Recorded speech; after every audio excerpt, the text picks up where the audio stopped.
শ্ৰী শ্ৰী কাকৌখানী থান এই থানভাগ বোকাখাট চাৰিআলিৰ পৰা ডিফলু পথেৰে আপোনালোকে 1 কিলোমিটাৰ ভিতৰলৈ আহিলে থানভাগত উপস্থিত হ'বহি পাৰিব আৰু সেই থানৰ সম্পাদক চন্দন হাজৰিকা আমাৰ লগত আছে আৰু থানভাগৰ আহোম বুৰঞ্জীৰ লগত এটা সম্পৰ্ক আছে কাৰণ স্বৰ্গদেউ গদাধৰ সিংহই যেতিয়া লৰা ৰজা চুলিকফাৰ উৎপাতত অতিষ্ঠিত হৈ তেওঁ বিভিন্ন ঠাইলৈ এঠাইৰ পৰা অইন ঠাইলৈ জীৱন ৰক্ষাৰ বাবে হওক বা সিংহাসনৰ ভৱিষ্যত ৰক্ষাৰ বাবে হওক তেওঁ এঠাইৰ পৰা অইন ঠাইলৈ এনেকৈ ভ্ৰমি ফুৰিব লগা হৈছিলে আৰু ভ্ৰমি ফুৰোতে আহি এই বোকাখাটৰ এই ঠাইখনতো যিটো আমাৰ চাটনি নামৰ যিখন ঠাই এই ঠাইটো তেওঁ উপস্থিত হৈছিলে আৰু কিছুদিন ইয়াতো অজ্ঞাতবাসত আছিলে বুলি ক'ব লাগিব আৰু এই যে স্বৰ্গদেউ গদাধৰ সিংহৰ লগত জড়িত হৈ থকা সেই থানভাগৰ যিটো ইতিহাস এই ইতিহাস আমাৰ চন্দন হাজৰিকাদেৱে আমাক বৰ্ণনা কৰিব। এতিয়াতো অসম বুৰঞ্জীত সেইটো আছেই ধৰক এটা সময়ত ল'ৰা ৰজাৰ উৎপাতত গদাধৰ সিংহ ধৰক ঘৰ বাৰী এৰি পেলাই পলাই আছিলে। তেওঁ পলাই আহি পেলাই এই অঞ্চল পালেহি। এই জেগাকণ অতীজতে এজোপা এই অঞ্চলতে এজোপা বৃহৎ চতিয়ানা গছ আছিলে। এই চতিয়ানা গছজোপা কেন্দ্ৰ কৰি এই অঞ্চলটোৰ নাম চাটনি হ'ল। ইয়াত এখন দলং আছিলে প্ৰায় চাটনি হ'ল। যেনেকৈ বোকাখাটৰ এজোপা ফেচেংবৰ আছিলে বিখ্যাত, তেনেকৈ এই জেগাতে এজোপা বৃহৎ চতিয়ানা আছিলে। সেই চতিয়ান গছৰ তলতে তেওঁ জিৰণি লৈছিলে। জিৰণি লৈ পেলাই কিছুদিন তাত থাকে আৰু তেওঁ মানে যেতিয়া তেওঁ ধৰক ঘৰৰ পৰা যেতিয়া ঘৰ বাৰী এৰি যেতিয়া তেওঁ পলাতক অৱস্থাত যেতিয়া পলাই আহিছিলে তেতিয়া তেওঁ চতুৰ্ভুজা সোণৰ মূৰ্তি দুৰ্গা মূৰ্তি তেওঁ লগত লৈ আহিছিলে আৰু এই মা দুৰ্গাই তেওঁক মানে আভৰণ দি পেলাই তেওঁক মানে ল'ৰা ৰজা বা ৰজা ঘৰৰ পৰা বচাই ৰাখিছিলে আৰু তেওঁ মানে একে জেগাতে কিছুদিন থাকে, বেছি দিন নাথাকে কাৰণ কেলৈ চোৰাং চোৱাই হয়তো তেওঁক পাব পাৰে। সেইখিনিতো ধৰক অসম বুৰঞ্জীত জ্ঞাত কথাখিনি। এই তেনেধৰণে এই অঞ্চলত তেওঁ থাকি পেলাই এই চতুৰ্ভুজা মূৰ্তি কাকবাঁহৰ চুঙাত তেওঁ ৰাখিছিলে। সেইটো কাৰণে সেই দুৰ্গা মূৰ্তি জনাৰ নাম কাকগোসানী হ'ল। কেলৈ তেনেধৰণে কাকগোসানীৰ নামটো উৎপত্তি হ'ল তেওঁ কাকবাঁহৰ চুঙাত মূৰ্তিজনা ৰখাৰ কাৰণে। এতিয়া কথা হ'ল এই জেগাতে তেওঁ তিনি সন্ধ্যা পূজা অৰ্চনা কৰি কিছুদিন এই অঞ্চলতে তেওঁ থাকিলে। থকাৰ পিছত কি হ'ল তেওঁ ইয়াত পূজা অৰ্চনা কৰি পেলাই ইয়াৰ পৰা আগুৱাই গুচি গ'ল। বছৰ বাগৰিলে। বগৰাৰ পিছত হাজৰিকা পৰিয়ালৰ মুহিৰাম হাজৰিকা বুলি এজনে সপোন দেখিলে যে এই জেগাতে মই আছোঁ, মই বহুত কষ্টত আছোঁ, তই আহি পেলাই এই জেগাকণ চাফ চিকুণ কৰি মোক পোচ চাকি শলিতা দে। সেইটো সপোন দেখিয়ে তেওঁ ধৰক চালি এখন দি পেলাই চাকি শলিতা দি পেলাই তেওঁক পূজা অৰ্চনা যেনেকৈ সপোন দেখিছিলে তেনেকৈ তেওঁ পূজা অৰ্চনা মানে কৰিবলৈ ল'লে। আজি এজন, কালি দুজন, কাইলৈ চাৰিজন এনেকৈ গোট খাই ধৰক সেই অৱস্থাৰ পৰা আজি এই কাকগোসানী থান এই পৰ্যায়ত আছে। এইখিনি তেওঁৰ ধৰক এটা শক্তি। তেওঁ এইখিনি নিজেই কৰি লৈছে, তেওঁ এইখিনি নিজে গঢ়ি লৈছে। আজি এইখিনি যে দেখিছে এইখিনি তেওঁ নিজে কৰি লোৱা। ৰাইজৰ দান বৰঙণিৰ দ্বাৰাই আমাৰ থানৰ এইখিনি চব কনষ্ট্ৰাকশ্যন আমাৰ হৈ আছে। খুব ধুনীয়াকৈ এটা পৰিৱেশ সজাই তুলিছে বাৰু এই কাকৌখানী থানৰ যি পৰিচালনা সমিতিৰ সদস্যবৰ্গই শান্তিপূৰ্ণ পৰিৱেশৰ মাজত চলি আছে ইয়াৰ গোটেই পূজা অৰ্চনা। আৰু এই কাকৌখানী থানৰ এটা প্ৰতিষ্ঠা দিৱস পতা হয় বুলি কোৱা হয়। আমাৰ মানে কেতিয়া পতা হয়? আমাৰ শাওণ মাহৰ শুক্লা অষ্টমীত আমি মন্দিৰৰ প্ৰতিষ্ঠা দিৱস হিচাপে আমি সেই দিনটো পালন কৰোঁ। সেই দিনটোত আমাৰ যাত্ৰীসকল ভক্তসকলো আহে, বলি বিধান হয়, সম্পূৰ্ণ আমাৰ এভাগ অষ্টমী পূজা হয়। তেনেধৰণে আমাৰ সেইভাগ হয়। তো প্ৰতিষ্ঠা দিনটো শাওণ মাহৰ শুক্লা অষ্টমীৰ দিনাখনে সেই থানভাগৰ প্ৰতিষ্ঠা যিটো দিন প্ৰতিষ্ঠা দিৱসটো প্ৰতি বছৰে পালন কৰি অহা হয়। দুৰ্গা পূজাৰ উপৰি আৰু যে কোন দেৱতাৰ ইয়াত মন্দিৰ আছে? ইয়াত মন্দিৰ আপোনাৰ গণেশ মন্দিৰ, শিৱ মন্দিৰ, হনুমান মন্দিৰ, বিষ্ণু মন্দিৰ আৰু সূৰ্য মন্দিৰ এইকেইভাগ পূজা আমাৰ হয়। সেইবিলাক তিথিমতে হয়। সেইবিলাক নতুনকৈ সংলগ্ন হৈছে নে? নতুনকৈ সংলগ্ন। কিমান বছৰ আগতে সংলগ্ন? এইবিলাক ধৰক আপোনাৰ কোনোবাটো ধৰক 10 বছৰ, কোনোবাটো 20 বছৰ, কোনোবাটো ধৰক আপোনাৰ ধৰক 7 বছৰ এনেধৰণে হৈছে।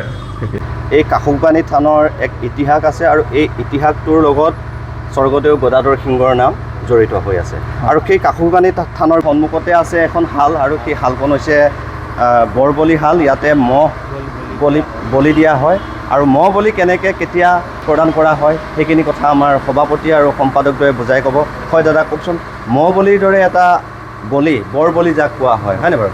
আৰু কেতিয়া কিয় প্ৰদান কৰা হয়, কেতিয়াৰ পৰা এই পৰম্পৰা চলি আছে আপোনাৰ? এয়া হ'ল আমাৰ ঐতিহ্যমণ্ডিত বোকাখাট শ্ৰী কাকগোসানী চাটনি দুৰ্গা থান।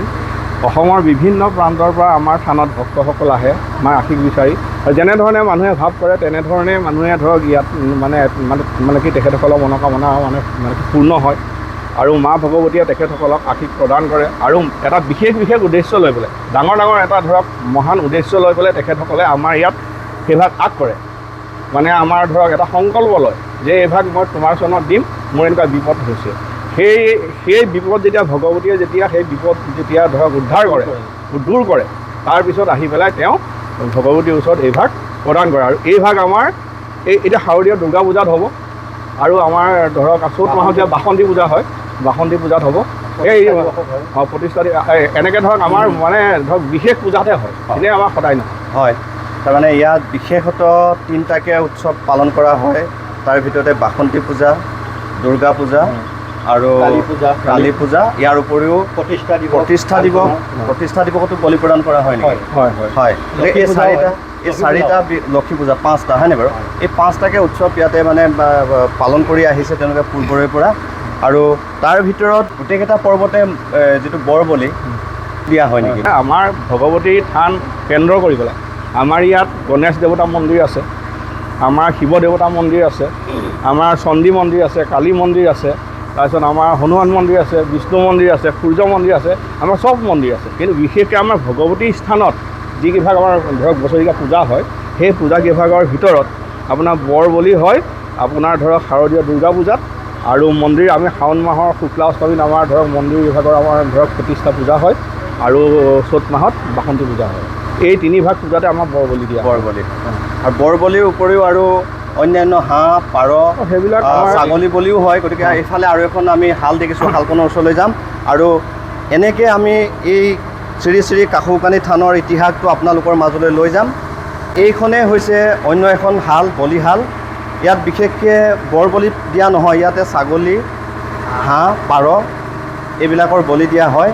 আৰু এই বলি কেতিয়া দিয়া হয় আমাৰ সভাপতি মহোদয়ে আমাক ইয়াত অলপ জানিব দিব ইতিমধ্যে আমাৰ সম্পাদক ডাঙৰীয়া কথাখিনি আপোনালোকক কৈছে যে আমাৰ দুৰ্গা পূজা বাসন্তী পূজা কালী পূজা আৰু আমাৰ প্ৰতিষ্ঠা দিৱস এই প্ৰতিষ্ঠা দিৱসত আমাৰ ৰাজহুৱা হিচাপে আমাৰ পূজাত বলি বাহন হয় আৰু যিসকল ভক্ত ইয়াত আহে তেওঁলোকে এটা মনৰ বাঞ্ছা মনৰ কাম যি মনতে ভাবে মা ভগৱতীৰ ওচৰত যে মোৰ এই কামটো হ'লে মই আপোনাৰ ওচৰত হাঁহ বলি এটা দিম বা ছাগলী বলি এটা দিম বা বৰ বলি এটা দিম তেওঁলোকৰ যেতিয়া মনৰ বাঞ্ছাখিনি পূৰ হয় ঠিক তেনেধৰণে তেওঁলোকে যি মনোবাঞ্ছা কৰে তেওঁলোকে হাঁহ ক'লে হাঁহ আনে ছাগলী ক'লে ছাগলী আনে বৰ বলি হ'লে বৰ বলি কৰি আনে আৰু লগতে তেওঁ নৈবেদ্য ভাৱো তেওঁক আগবঢ়ায় মনত যিটো ইচ্ছা প্ৰকাশ কৰে এই থানখনক লৈ হয়নে হয় এই থানখনক লৈ ইচ্ছা প্ৰকাশ কৰাৰ পাছত তেওঁলোকৰ মনৰ যিটো কামনা পূৰ্ণ হ'লে এনেকুৱা ধৰণে ইয়াতে বলি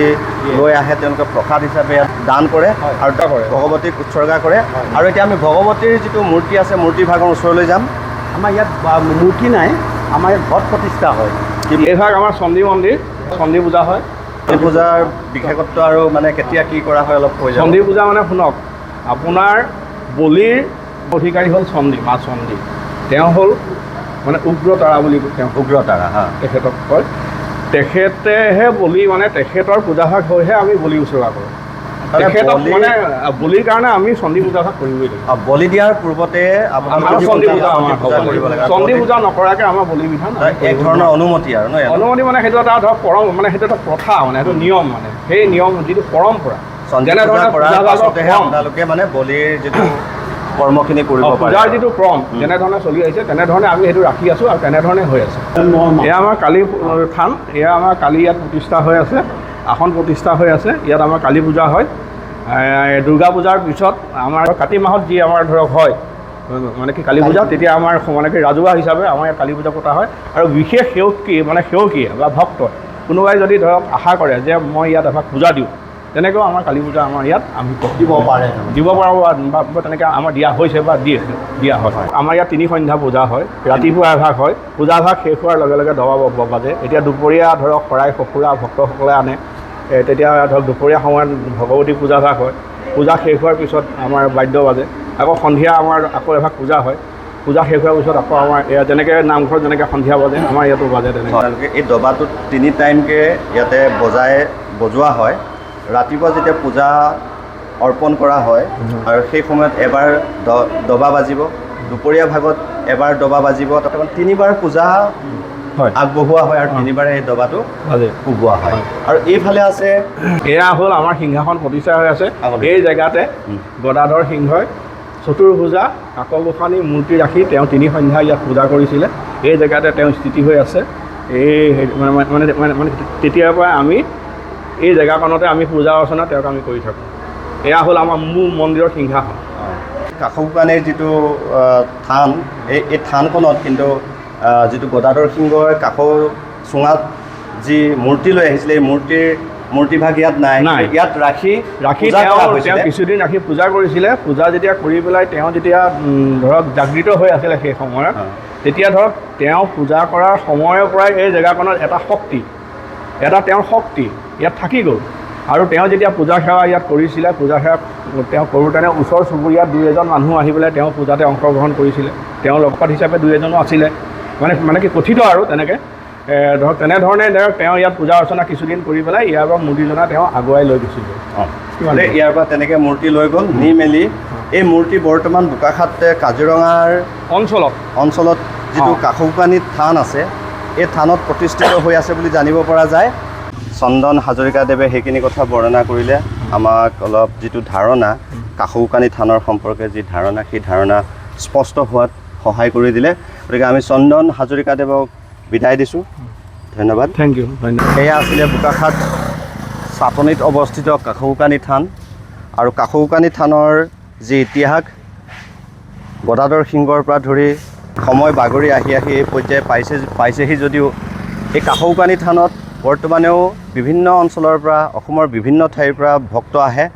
আচৰিত কথাটো হৈছে যে বৰ্তমানেও মহ বলি যিটো বৰ বলি কোৱা হয়, বৰ বলি মহ বলি দিয়া হয়, ছাগলী বলি দিয়া হয়, হাঁহ পাৰ ইত্যাদিবিলাকৰ বলি বিধান চলি আছে। গতিকে এয়া আছিলে মোৰ বলি বিধান প্ৰথাৰ সম্পৰ্কে যি কাকৌকানী থানক লৈ যি প্ৰতিবেদন, এই প্ৰতিবেদন আপোনালোকৰ মাজলৈ এৰিছোঁ। ধন্যবাদ।